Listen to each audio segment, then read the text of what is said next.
Ja, nu ska jag ta och söka på Facebook här och sätta in Jonas Brodén som hjälpte mig. Han jobbar på posten. Okej.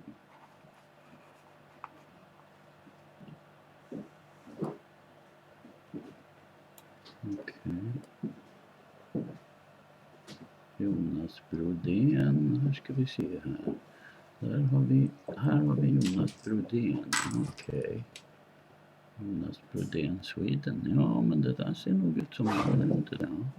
Ska vi se här, lägg till som vän Jonas Brodén.